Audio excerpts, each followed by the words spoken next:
Chapter 32. After these deeds of faithfulness, Sennacherib king of Assyria came and entered Judah. He encamped against the fortified cities, thinking to win them over to himself.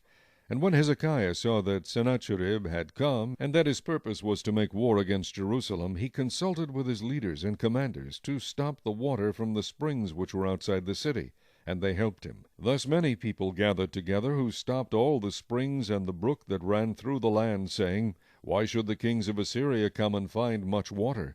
And he strengthened himself, built up all the wall that was broken, raised it up to the towers, and built another wall outside. Also he repaired the Millo in the city of David, and made weapons and shields in abundance.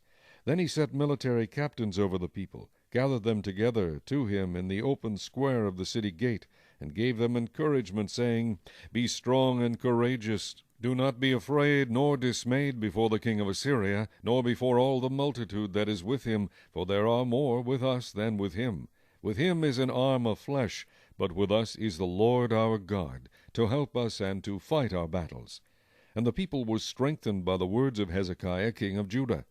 After this Sennacherib king of Assyria sent his servants to Jerusalem, but he and all the forces with him laid siege against Lachish, to Hezekiah king of Judah, and to all Judah who were in Jerusalem, saying, Thus says Sennacherib king of Assyria, In what do you trust, that you remain under siege in Jerusalem?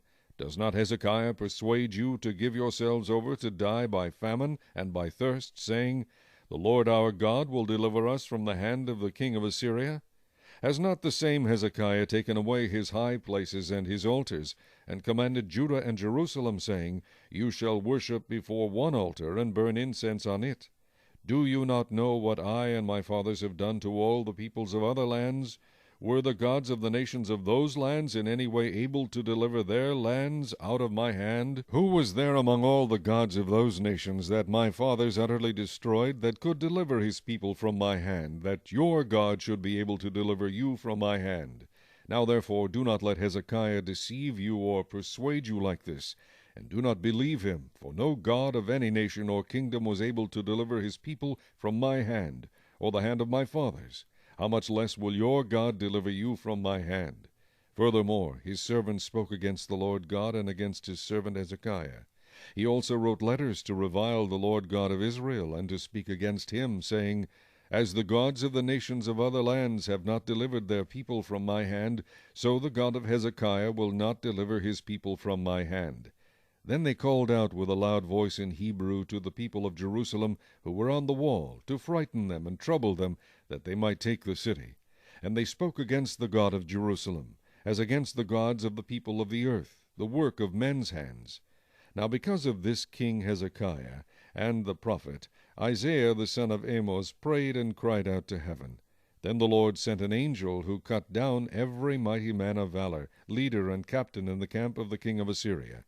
So he returned shamefaced to his own land. And when he had gone into the temple of his God, some of his own offspring struck him down with the sword there. Thus the Lord saved Hezekiah and the inhabitants of Jerusalem from the hand of Sennacherib the king of Assyria, and from the hand of all others, and guided them on every side.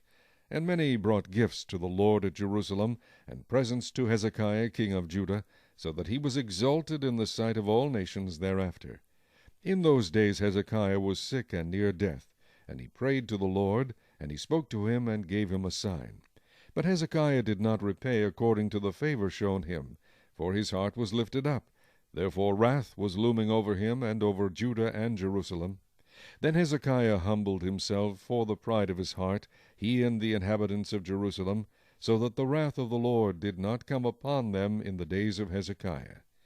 Hezekiah had very great riches and honor, and he made himself treasuries for silver, for gold, for precious stones, for spices, for shields, and for all kinds of desirable items, storehouses for the harvest of grain, wine, and oil, and stalls for all kinds of livestock, and folds for flocks. Moreover, he provided cities for himself, and possessions of flocks and herds in abundance, for God had given him very much property.